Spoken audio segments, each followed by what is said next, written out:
Pengenalan tentang Pok Boy Mart. Rangkaian kedai sebeneka yang menawarkan pelbagai pilihan produk dan keperluan rumah pada harga yang sangat berbaloi dan berpatutan. Ia merupakan syarikat pertama di Malaysia yang mencipta pengalaman membeli belah lain daripada yang lain.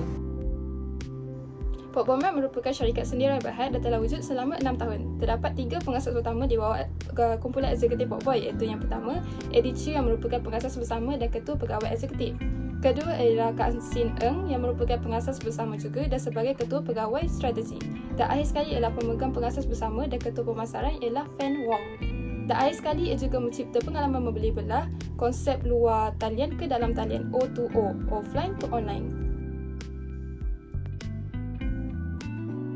Visi bagi Pok Boy menjadi antara kedai runcit yang terbaik di antara kedai-kedai runcit lain yang ada di Malaysia seperti 99 Speed Mart, KK Mart dan 7-Eleven serta lain-lain. Misi bagi Pok Boy pula menjadikan tempat di mana pelanggan selesa dan gembira membeli di sini dengan pelbagai perkhidmatan yang diberikan serta menyediakan barang-barang keperluan rumah dengan tidak mengenakan bayaran ke atas penghantaran pembelian secara atas talian.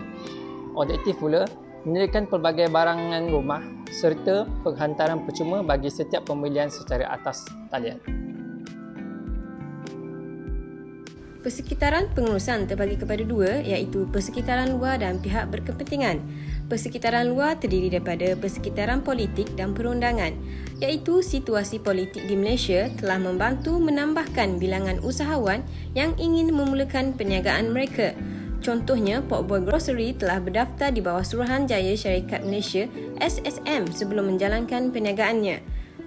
Bagi persekitaran demografi, Pok Boy Grocery lebih tertumpu kepada hampir semua peringkat umur bagi membolehkan semua lapisan masyarakat dapat menikmati faedah ketika melakukan pembelian di sana.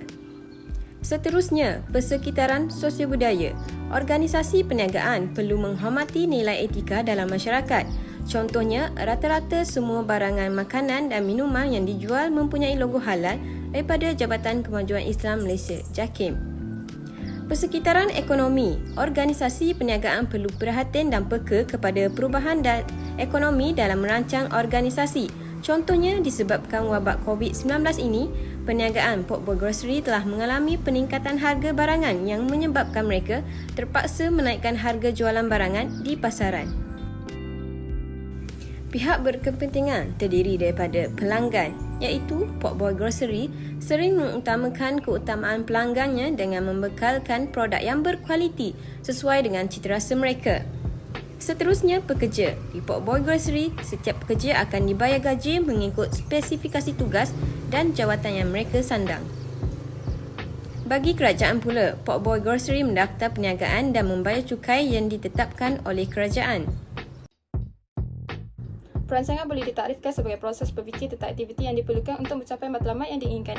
Ia melibatkan penciptaan dan penyelenggaraan rancangan. Kepentingan perancangan ialah menjadikan hala tuju sebagai panduan dalam membuat keputusan, mengukur prestasi organisasi, mencapai matlamat dengan berkesan dan juga menyelaras dan memperuntukkan sumber. SWOT bermaksud kekuatan, kelemahan, peluang dan ancaman. Jadi analisis SWOT ialah teknik untuk menilai 4 aspek perniagaan. Analisis SWOT ialah cara yang boleh membantu menganalisis perkara terbaik yang boleh dilakukan oleh syarikat sekarang dan untuk merangka strategi yang berjaya di masa hadapan. Mari kita lihat yang pertama, iaitu kekuatan. Senang tawarkan pekerjaan termasuk kepada mereka yang direkomen oleh pekerja lain. Hal ini agar Pok Boy Mart mempunyai pekerja yang bercukupi dan dapat mengelakkan masalah seperti contohnya, kekemasan dan stok barangan di dalam stor tidak dikemas kini. Menghasilkan label dan harga dengan kreatif seperti yang telah dilakukan oleh Pok Boy sendiri dengan meletakkan kod QR di setiap label harga barangan di stor agar pelanggan mudah untuk mendapatkan maklumat barangan dan membuat pesanan secara atas talian.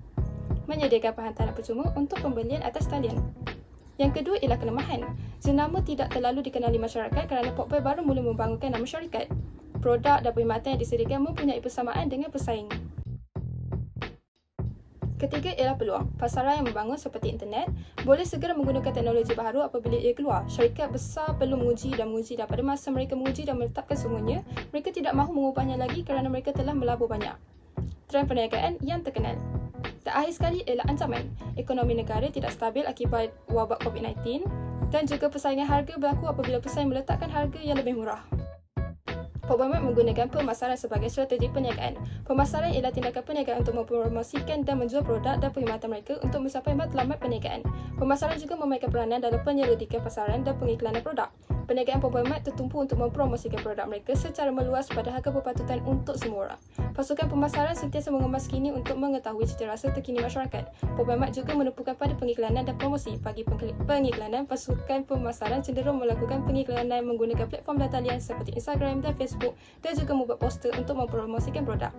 Strategi korporat boleh ditakdirkan sebagai pelan strategik tertinggi dalam organisasi. Ia juga menunjukkan matlamat keseluruhan dan hala tuju cara akan dicapai dalam aktiviti pengurusan strategik. Ia adalah visi jangka panjang yang ditakdirkan dengan jelas tentang hala tuju sesebuah syarikat atau organisasi. Ia menetapkan rancangan asas untuk apa yang hendak dicapai dan bila ia boleh dicapai. Hal ini dilakukan dengan menggunakan matlamat strategik dan pencapaian asas. Walau bagaimanapun, strategi korporat juga merupakan proses berterusan yang mesti dapat bertindak balas dengan sewajarnya kepada perubahan keadaan dan persekitaran. Seterusnya adalah organisasi. Pertubuhan atau organisasi adalah satu penyusunan sosial yang mengejar matlamat kolektif, mengawal prestasinya sendiri dan mempunyai satu sepadan yang memisahkannya daripada persekitaran. Contohnya dalam slide kita boleh lihat bahawa CEO Pok Boy dan Head Department Pok Boy berbeza pangkat. Seterusnya adalah proses penyabatanan.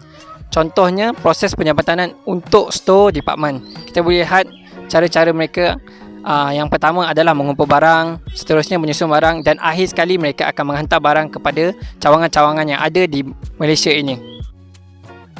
Kepimpinan. Teori yang digunakan dalam memotivasikan pekerja ialah teori motivasi Maslow yang terdiri daripada keperluan fisiologi. Sebagai contoh, sekiranya individu itu belum dapat memenuhi keperluan ini, maka mereka akan bertindak untuk mendapatkan kepuasan yang diingini. Keperluan keselamatan. Pok Boy Mat juga memberi keperluan kesihatan kepada para pekerja yang didapati tidak sihat untuk bekerja serta memberikan jaminan kerja. Keperluan sosial. Pok Boy Mat menerapkan sikap kemesraan, sokongan moral dan kekeluargaan dalam kalangan pekerja dan pengurus. Keperluan penghargaan. Contoh, setiap pekerja yang menunjukkan sikap dan kerja yang bagus akan diberikan penganugerahan kepada mereka. Keperluan pencapaian hasrat diri. Contohnya, dalam perniagaan Pok Boy Mat, setiap pekerja mengharapkan pihak pengurusan meningkatkan potensi dan kebolehan mereka. Peranan pengurus mengikut Henry Mintzberg terdiri daripada pembuatan keputusan iaitu sebagai penyelesai masalah, pengagihan sumber dan usahawan. Istilah tanggungjawab sosial korporat merujuk kepada amalan dan rasa yang dijalankan oleh syarikat yang bertujuan untuk memberi pengaruh positif kepada dunia. Idea utama di sebalik CSR adalah untuk syarikat mengejar objektif pro-sosial yang lain selain memaksimumkan keuntungan. Antara tanggungjawab sosial korporat yang dijalankan oleh Pok Boy Mat adalah yang pertama, membantu masyarakat yang dilanda bencana alam. Banjir yang berlaku tahun lepas dan tahun ini menyebabkan ramai mangsa dalam kesepitan kerana terpaksa membina semula kehidupan mereka semasa proses pembersihan berlangsung. Dalam tempoh memastikan kediaman mereka teratur, keadaan mental mangsa banjir sering diabaikan selepas bencana alam. Melalui tanggungjawab sosial korporat, sedikit sebanyak bantuan yang diberikan dapat melegakan dan mengurangkan beban mangsa-mangsa yang terlibat dengan bencana alam ini. Yang kedua ialah menggalakkan masyarakat menjadi mesra alam. Penerapan tanggungjawab sosial memberi kesan positif kepada perlindungan alam sekitar. Aktiviti tanggungjawab sosial korporat ini menggalakkan generasi akan datang untuk mengitar semula sisa plastik mereka dan membawa bekas atau beg plastik boleh guna semula mereka sendiri semasa membeli sesuatu untuk membantu mengurangkan keperluan beg plastik. Justru generasi akan datang tidak akan memusnahkan alam sekitar. Pengawalan. Proses memantau prestasi dan mengambil tindakan untuk memastikan hasil tercapai bagi sesebuah syarikat. Pok Boy mempunyai 3 kawalan iaitu kawalan pencegahan. Kawalan pencegahan adalah mencegah masalah sebelum ia berlaku, mengurangkan beberapa penghantaran barang yang tidak laku bagi suatu tempat di sebuah kedai untuk mengurangkan kerugian. Seterusnya adalah kawalan serentak. Kawalan serentak merupakan proses pemerhatian dan menyesuaikan aktiviti perniagaan supaya perniagaan berjalan lancar. Ini terlebih kepada pekerja-pekerja di bawah. Seterusnya adalah pengawalan maklum balas.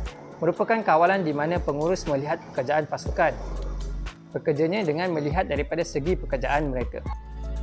Kesimpulannya, sektor peruncitan merupakan satu bidang perniagaan yang paling mudah untuk terlibat. Secara keseluruhan, perniagaan secara atas talian dan luar talian memberi banyak kepentingan.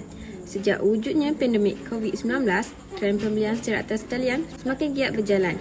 Jika perniagaan ini boleh mendapat sokongan daripada masyarakat, ini membolehkan perniagaan ini berkembang maju dan meningkatkan jualan. Pada masa ini, sasaran pelanggan bagi kedai sebenarnya adalah semua golongan. Dengan adanya pertambahan cawangan di seluruh Kuala Lumpur, Pok Boy Mat yakin bahawa perniagaan ini dapat menjadi salah satu perniagaan yang terkenal di seluruh Malaysia.